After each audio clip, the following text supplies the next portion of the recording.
اعوذ باللہ من الشیطان الرجیم بسم اللہ الرحمن الرحیم الحمد للہ رب العالمین الصلاۃ والسلام علی سید الانبیاء والمرسلین وعلی آلہ واصحابہ اجمعین ثم اما بعد رب اشرح لی صدری ویسر لی امری واحلل عقدۃ من لسانی یفقہوا قولی آمین یا رب العالمین۔ سورۃ الکوثر کے بارے میں ہم جانتے ہیں کہ یہ قرآن کی مختصر ترین سورت ہے۔ اس کی 3 آیات ہیں جن میں کل 10 الفاظ ہیں اور حروف کی تعداد 42 ہے، یعنی آیات کے اعتبار سے، الفاظ اور حروف ہر اعتبار سے یہ مختصر ترین سورت ہے۔ قرآن کا بیسک یونٹ سورت ہے، یعنی یہ کتاب 114 صورتوں کے مجموعے سے بنی ہے، اور ہر سورت کا بیسک یونٹ آیت ہے۔ ہر سورت کی پہلی آیت، آخری آیت اور اس کی باؤنڈری کو ظاہر کرتی ہے کہ یہاں سے سورت شروع ہو رہی ہے، یہاں پر ختم، اور درمیان کی آیات بھی خاص ترتیب رکھتی ہیں۔ ہر سورت کا آغاز، درمیان، اختتام ہوتا ہے، اس لیے سب سے مختصر سورت بھی 3 آیات کی ہے۔ آیات کی ترتیب کسی بھی صورت میں توقیفی ہے، یعنی اللہ تعالیٰ کی بیان کردہ۔ اس کے علاوہ ہر صورت کا نام اور صورتوں کی ترتیب سب توقیفی ہے۔ جیسے اس صورت کا نام کیا ہے؟ الکوثر۔ یہ توقیفی نام ہے، وحی کے ذریعے دیا گیا، اور چونکہ یہ نام اللہ تعالیٰ نے رکھا ہوتا ہے، اس وجہ سے ہر صورت کے نام کا اس صورت کے مضامین پر خاص اثر ہوتا ہے، کوئی نہ کوئی گہرا تعلق ہوتا ہے۔ اللہ تعالیٰ نے قرآن میں جب بھی مشرکین کو چیلنج کیا ہے تو کم از کم سورت کی بات کی ہے۔ یہ نہیں فرمایا فَأْتُوا بِآیَةٍ کہ کوئی آیت لے آؤ، بلکہ فرمایا فَأْتُوا بِسُورَةٍ اس جیسی سورت لے آؤ۔ سورت لانے کا چیلنج دیا، یعنی جیسے سورۃ البقرہ میں ذکر ہے کہ اگر لگتا ہے کہ یہ قرآن نبی صلی اللہ علیہ وسلم نے خود ہی بنا لیا تو اس جیسی ایک سورت لے آؤ، اور سورہ ہود میں 10 صورتوں کا چیلنج ہے۔ اور انٹرسٹنگلی سورہ بقرہ میں ایک سورت لانے کا چیلنج ہے قرآن کے مقابل۔ اس سے سورۃ بقرہ سے پہلے ایک ہی سورت ہے، سورۃ الفاتحہ، اور سورہ ہود میں 10 صورتیں لانے کا چیلنج ہے، اور سورہ ہود 11ویں صورت ہے، اور اس سے پہلے حقیقتاً 10 ہی صورتیں ہیں۔ ہم سورہ کوثر کو سب سے چھوٹی صورت کہہ دیتے ہیں، لیکن ادبی لحاظ سے اہل علم اسے مختصر صورت کہتے ہیں۔ چھوٹے یعنی صغیر، چھوٹے کو عربی میں کہتے ہیں صغیر، اس کا معنی ہوتا ہے چھوٹا ہونا، یعنی ہر لحاظ سے چھوٹا ہونا، لینتھ میں، معنی میں، حکمت میں، علم میں، ہر لحاظ سے چھوٹی۔ لیکن ایسا نہیں ہے، یہ ایک مکمل صورت ہے، اس کا اپنا خاص پیغام ہے، اس کا اپنا آغاز ہے، اپنا اختتام ہے۔ اس لیے اہل علم اسے سب سے صغیر، چھوٹی ترین نہیں، بلکہ کہتے ہیں قصیر، یعنی صرف لینتھ میں چھوٹی ہے۔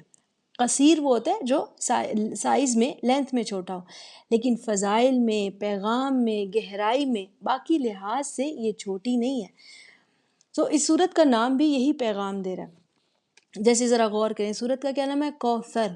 کوثر کا لفظ کثیر سے ہے، اس میں مبالغہ ہے۔ کوثر یعنی کثیر لا یتناہی، اتنا اتنا اتنا زیادہ جو کبھی بھی ختم نہ ہو، اسے کہتے ہیں کوثر۔ کوثر یعنی کثیر لیس لہ حدود، یعنی اتنا زیادہ جس کی کوئی حد نہیں ہے، لمٹ لیس، یہ کوثر کا معنی ہے۔ Not being able to be counted, calculated. نوٹ کریں کہ جو صورت سائز میں سب سے مختصر ہے، اس کا نام، اس کا ٹاپک ہی کثرت کو ظاہر کر ہے۔ کچھ ایسا جو اتنا زیادہ ہے جو کبھی ختم نہیں ہوگا، کچھ ایسا جو بے حد ہے، انفائنائٹ، ٹو مچ۔ اس لیے اہل علم اسے چھوٹی نہیں، مختصر صورت کہتے ہیں۔ قصیر یعنی صرف لینتھ میں ہی کم ہے۔ اور ویسے بھی یہ رول آف نیچر ہے کہ کوئی شے جتنی چھوٹی ہوتی ہے وہ اتنی گہری اور کمپلیکس بھی ہوتی ہے۔ زیادہ تر ایسے ہی ہے، جیسے بہت سے چھوٹے چھوٹے کیڑے جو دوسرے بڑے جانوروں کے مقابل کمپلیکس گھر بناتے ہیں۔ بعض چھوٹی چھوٹی چڑیاں ایسے کمپلیکس گھونسلے بناتی ہیں کہ بڑے پرندے بالکل بھی نہیں بنا سکتے۔ اسی طرح ہیومن ریپروڈکٹیو سسٹم میں انسان کے جو سپرمز ہوتے ہیں اس میں ہیڈ اور ٹیل ہے، یہ عام آنکھ سے نظر نہیں آتے، یعنی کہ سائنسدان کہتے ہیں کہ پینسل سے ایک نقطہ بنائیں، اس نقطے میں 20 ملین سپرمز اکٹھے ہو سکتے ہیں، یعنی اتنا چھوٹا حجم ہوتا ہے اس کا۔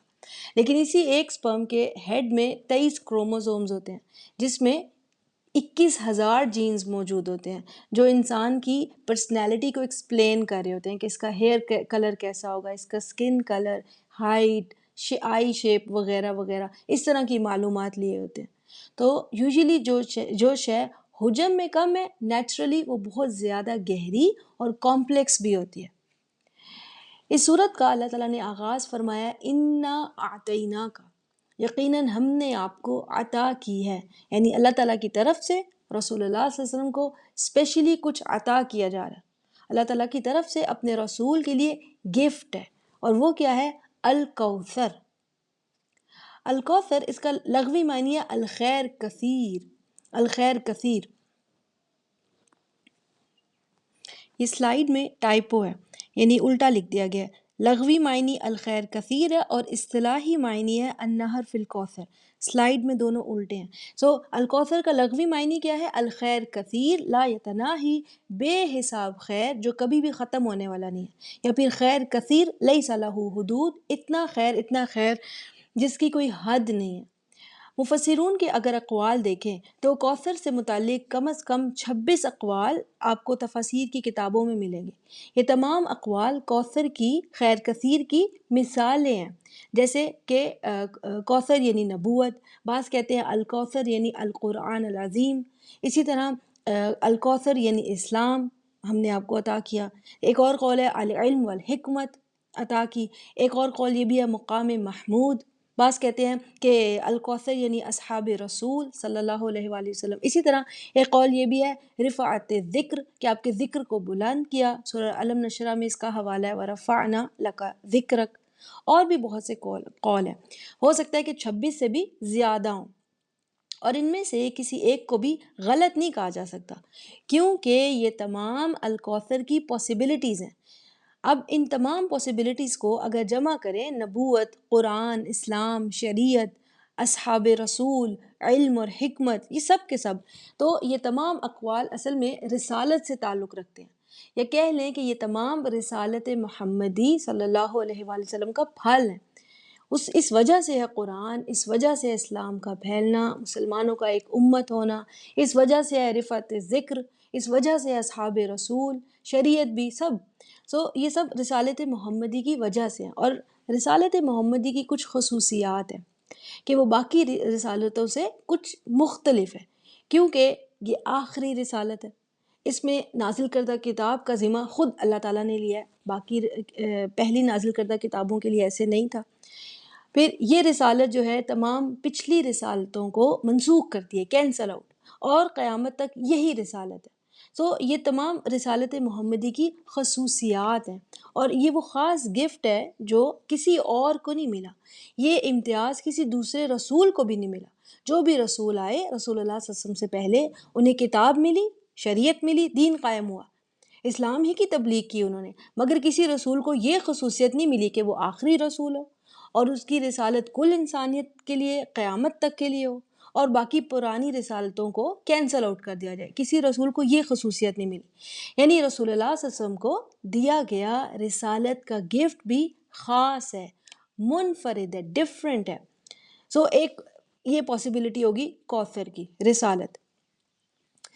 کوثر سے متعلق ایک اور قول بھی ہے، وہ صحیح احادیث سے ثابت ہے، وہ ہے نہر کوثر، جنت میں جو جنت میں موجود ہے، اور اسی کا پانی قیامت میں جنت سے نکل کر ایک حوض میں جمع ہو رہا ہوگا، جسے حوض کوثر کہتے ہیں، یعنی حوض ایک پونڈ کو کہتے ہیں نا، زمین میں ایک پیالے کسی جگہ جہاں پانی جمع ہو رہا ہوتا ہے، اور نہر اس کے مقابل کیا ہوتی ہے؟ جاری، بہتا ہوا پانی جو دور دور دور دور کے علاقوں تک بہتا چلا جاتا ہے۔ تو حوض کوثر اور نہر کوثر میں فرق ہے۔ حوض کوثر جو قیامت میں موجود ہوگا، اور اس میں پانی جنت کی نہر سے آ رہا ہوگا، نہر کوثر سے۔ احادیث میں الکوثر کو نہر کوثر کہا گیا، یعنی کہ احادیث میں الکوثر کو نہر کوثر کی طرف اشارہ دیا گیا جو کہ جنت میں۔ ابھی تک الکوثر کے دو معنی ہمیں سمجھ میں آئے، ایک تو اصطلاحی معنی ہے جو حدیث سے ثابت ہے کہ الکوثر یعنی نہر الکوثر، اور دوسرا لغوی معنی ہے الکوثر کا، عربی زبان میں جو معنی ہے کوثر لفظ کا، وہ ہے الخیر کثیر لا یتناہی، اتنا خیر جو کبھی بھی ختم نہیں ہوگا۔ جب ابن عباس رضی اللہ تعالیٰ عنہ سے الکوثر کے بارے میں پوچھا گیا، انہوں نے کہا الخیر کثیر، بہت سا خیر۔ ابن عباس رضی اللہ تعالیٰ عنہ کا بہت ہی اونچا مقام ہے قرآن کی تفسیر میں، اور یقیناً وہ حدیث نہر کوثر سے بھی واقف ہوں گے، صحیح احادیث ہیں نہر کوثر سے متعلق۔ ایسا ہو نہیں سکتا کہ وہ نہر کوثر سے لا علم ہو، مگر پھر بھی جب ان سے پوچھا گیا تو انہوں نے الکوثر کو نہر کوثر سے ایکسپلین نہیں کیا، بلکہ انہوں نے اس کے لغوی معنی سے ایکسپلین کیا، الخیر کثیر، بہت سا خیر جو کبھی ختم نہیں ہوگا۔ الکوثر کے بارے میں ایک اور صحابی سعید بن جبیر رضی اللہ تعالیٰ عنہ سے پوچھا گیا تو انہوں نے بھی یہی فرمایا، الکوثر یعنی الخیر کثیر۔ تو ان کے قریب بیٹھے لوگوں نے پوچھا، ان ناسن یقولون ہوا نہر فی الجنہ، کہ لوگ تو کہتے ہیں الکوثر یعنی جنت کی نہر مراد ہے اسے۔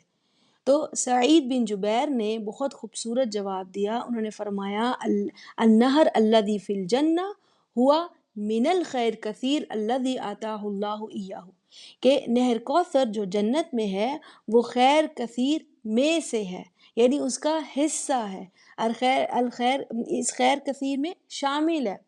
سو الکوثر یعنی خیر کثیر جو رسول اللہ صلی اللہ علیہ وسلم کو دیا گیا وہ بہت زیادہ ہے۔ نہر کوثر اس کا پارٹ ہے، اس کا سب یونٹ ہے، اس کا حصہ ہے۔ سو سلف کے مطابق الکوثر کا معنی صرف نہر کوثر نہیں ہے، بلکہ نہر کوثر سے علاوہ بھی ہے، مزید بھی ہے۔ اصل میں آخرت کی الکوثر تو واضح طور پر نہر کوثر ہی ہے۔ دنیا کی کوثر، دنیا کا خیر کثیر جو اللہ تعالیٰ نے رسول اللہ صلی اللہ علیہ وسلم کو عطا کیا وہ رسالت ہے۔ آخرت کی نہر کوثر وہ اسپیشل گفٹ ہے جو کسی کو نہیں ملا، یہ صرف رسول اللہ صلی اللہ علیہ وسلم کو ہی ملا۔ اسی طرح دنیا میں جو رسالت اور اس کی جو خصوصیات رسول اللہ صلی اللہ علیہ وسلم کو ملی ہیں وہ کسی کو بھی نہیں ملی۔ یہ وہ اسپیشل گفٹ ہے جو دنیا میں صرف ایک ہی شخص کو ملا، وہ رسول اللہ صلی اللہ علیہ وسلم ہے۔ اور بھی رسول تھے، لیکن جیسا کہ پہلے بیان ہوا کہ رسالت محمدی میں بعض خصوصیات، اسپیشیلٹیز باقی رسولوں سے 100% منفرد ہیں، یونیک ہیں۔ سو انا اعطیناک الکوثر، یقیناً ہم نے آپ کو کوثر عطا کی ہے۔ آخرت کی کوثر تو نہر کوثر ہے جو آخرت میں ہی ملے گی۔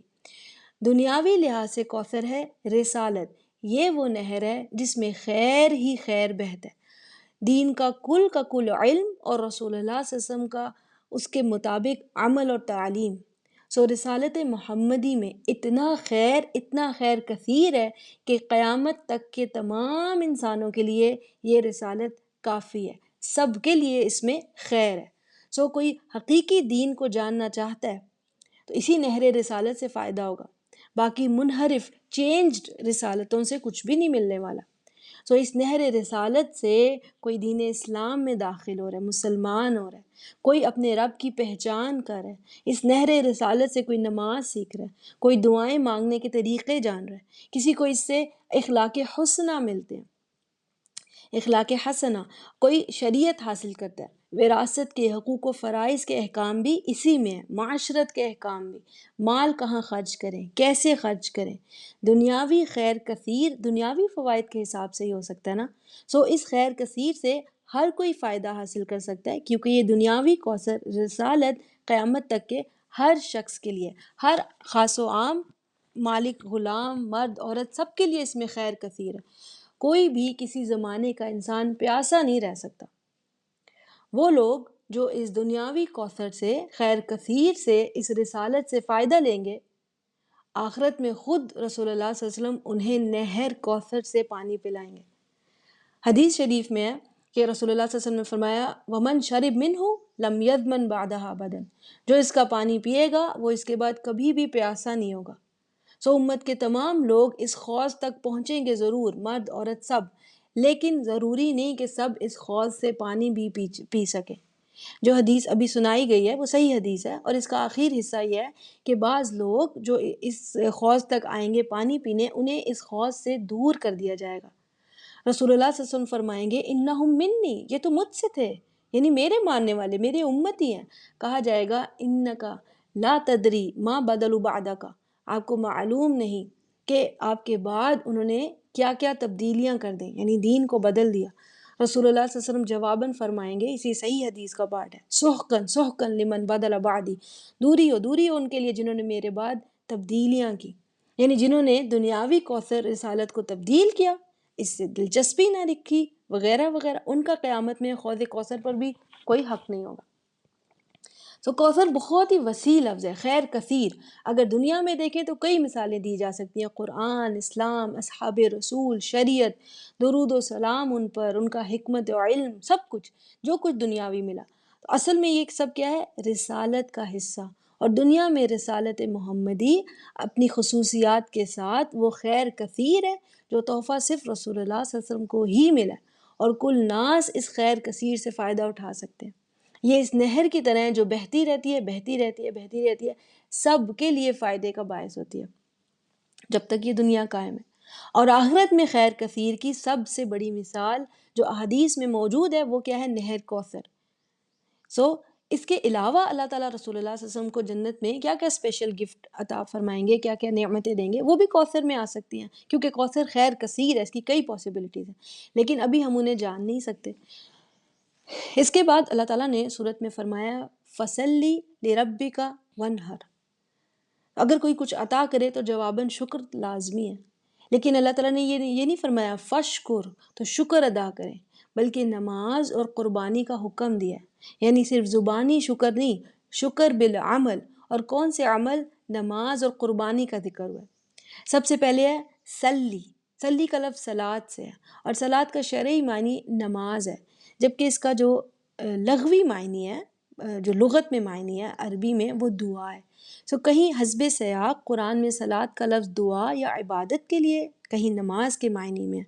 جیسے اب قرآن میں ہے اقیم الصلاۃ، اقیم الصلاۃ، نماز قائم کرو. یہ لازماً صلاۃ کا معنی نماز ہی ہے، جیسے ہم پڑھتے ہیں رکوع اور سجدہ والی نماز.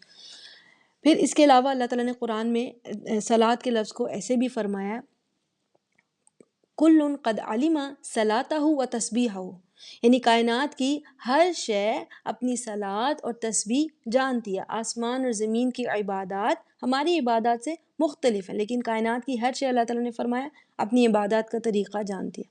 وہاں صلاۃ کا لفظ عبادت کے معنی میں. اصل میں انسانیت کا آغاز آدم علیہ السلام سے ہوا، اور آدم علیہ السلام نبی تھے. انسانیت کا آغاز توحید پر ہے. انسانیت شروع سے ہی عبادت کو جانتی ہے، لیکن جیسے جیسے دین میں انحراف آئے، کسی نے عبادات کو کوئی شکل دے دی، کسی نے کوئی. عبادت کے نماز کے طریقے بھی بدلتے گئے. اول یوم سے انسانیت نے بیت اللہ سے ہی عبادت کا آغاز کیا، جیسے کہ قرآن میں اللہ تعالیٰ نے فرمایا ان اول بیت وضع للناس للذی ببکہ، کہ اول بیت، اول گھر جو انسانوں کے لیے بنا وہ ہے جو انسانوں کے لیے وضع کیا گیا، یعنی وہ ہے جو مکہ میں ہے. دنیا میں پہلا گھر رہنے کے لیے نہیں، عبادت کے لیے بنا. اسی طرح ابو ذر غفاری رضی اللہ تعالیٰ عنہ کی حدیث ہے، انہوں نے رسول اللہ صلی اللہ علیہ وسلم سے پوچھا ایو مسجد وضع اول، یعنی سب سے پہلی مسجد، سجدے کی جگہ کون سی تھی؟ رسول اللہ صلی اللہ علیہ وسلم نے جواب دیا المسجد الحرام، بیت اللہ. اور انہوں نے پھر پوچھا کہ اس کے بعد کون سی تھی؟ ثم ایو قال المسجد الاقصی، پھر مسجد اقصی. پہلا گھر جو دنیا میں بنا اور پہلی سجدے یعنی عبادت کی جگہ وہ مسجد حرام ہی ہے، جہاں آدم علیہ السلام کو بھیجا گیا اور انسانیت کی خلافت کا آغاز ہوا. یعنی انسانیت شروع سے نماز اور عبادات کو جانتی ہے، اسی لیے تمام ادیان میں مختلف شکل میں عبادت نظر آتی ہے، اور یہ ان کی نمازوں کی بگڑی ہوئی شکل ہے. جسے قرآن سے ثابت ہے کہ یہود و نصارہ کی نماز میں رکوع و سجود تھا، یہ قرآن سے ثابت ہے، لیکن آج ان کی عبادات اتنی بدل چکی ہیں کہ اس میں رکوع و سجود بھی نظر نہیں آتا یا واضح نہیں رہا. باطل ادیان باطل طریقوں سے باطل خداؤں کے آگے عبادت کرتے ہیں، نماز پڑھتے ہیں. یہ انہوں نے اپنی عبادات کو بگاڑ دیا، یہ ان کی عبادات کی بگڑی ہوئی شکل ہے. جیسے قریش مکہ بھی دین اسماعیل سے بدل گئے. جب رسول اللہ صلی اللہ علیہ وسلم قریش اسماعیل علیہ السلام کو 2400 سال گزر چکے تھے، 2000 سال تک اہل مکہ یعنی اہل عرب دین اسماعیل پر قائم رہے. آخری 400 سالوں میں ان میں انحراف آیا، وہ باطل خداؤں کے آگے جھکتے، ان کے نام پر قربانی کرتے. اسی لیے قرآن میں اللہ تعالیٰ نے ان کی نماز پر تنقید کیا، فرمایا وما کان صلاتہم عند البیت الا مکان و تسدیہ، ان کی نماز بیت اللہ کے قریب سیٹیاں بجانا اور تالیاں بجانا ہی تھا. اللہ تعالیٰ نے اس آیت میں ان کی عبادات کے لیے صلاۃ کا لفظ استعمال کیا. سو باطل ادیان، باطل عبادات کے طریقے، باطل خداؤں کے آگے جھکنا۔ یہاں کیا فرمایا گیا، اللہ تعالیٰ نے کیا فرمایا، فصلی لی ربی کا، لی ربی کا، تو شکر نعمہ کے لیے اپنے رب کی نماز پڑھیں، اپنے رب کے آگے جھکے۔ یہ معنی نہیں ہے کہ رسول اللہ نے معاذ اللہ کبھی شرک کیا ہو، کبھی کسی رسول نے شرک نہیں کیا رسالت کے منصب سے پہلے بھی۔ اصل میں یہ اعلان ہے کہ اس شخص کی نماز، قربانی صرف اور صرف اس کے رب کے لیے ہے، نہ کہ باطل خداؤں کے لیے۔ تو سورہ کوثر سے پہلے سورۃ الماعون ہے، سورۃ الماعون میں اعلان ہوا تھا، اللہ تعالیٰ نے فرمایا تھا فویل للمصلین، تباہی اور بربادی کا فیصلہ نمازیوں کے لیے، سب نمازیوں کے لیے نہیں، وہ جو باطل طریقوں پر نماز ادا کرتے ہیں اور سمجھتے ہیں کہ ہم ٹھیک عبادت کریں، جنہوں نے نماز کی روح کو بدل کر رکھ دیا۔ نماز کی اصل روح کیا ہے، قرب الہی۔ یہاں رسول اللہ صلی اللہ علیہ وسلم کی نماز کا ذکر ہے کہ ان کی نماز لی ربی کا، صرف اور صرف ان کے رب کے لیے۔ رب وہ الذی خلق و رزق و وہب، وہ جو عطا کرتا ہے، جس نے کوثر عطا کی، اسی کے لیے نماز اور اسی کے لیے قربانی۔ لی ربی کا اس لفظ کی صحیح سمجھ تبھی آتی ہے جب حق اور باطل کا تصادم ہو۔ مسلم آبادی میں رہتے اس لفظ کی اہمیت سمجھ نہیں آتی، کیونکہ سبھی رب کی عبادت کرتے ہیں، اللہ تعالیٰ کی عبادت کرتے ہیں، لیکن متفرق ادیان والے ماحول میں، ملٹیپل ریلیجنز میں، لی ربی کا ان الفاظ کی بہت اہمیت ہے۔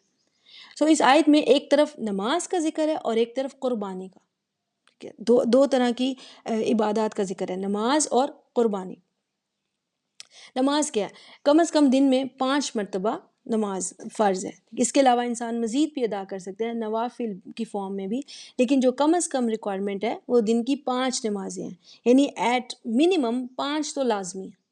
اس کے مقابل جیسے روزے ہیں، وہ رمضان کے مہینے، 1 مہینے کے، وہ بھی منیمم لیول ہے، باقی سال میں مختلف دنوں میں روزے بھی رکھ سکتے ہیں، وہ نفلی عبادت ہے، لیکن منیمم کاؤنٹ جو ہے وہ 1 مہینہ ہے۔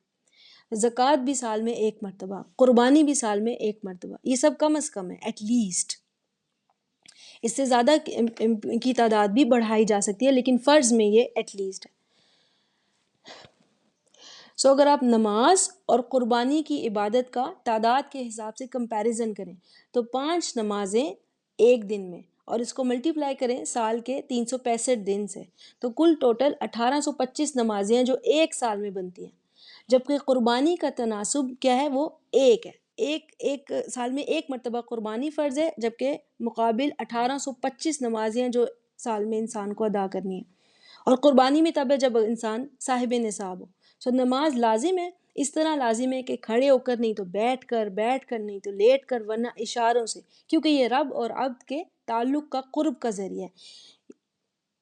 یہ تعلق، یہ قرب، یہ فون کال، یعنی جو ایک دن میں کم از کم 5 بار تو لازمی ہے۔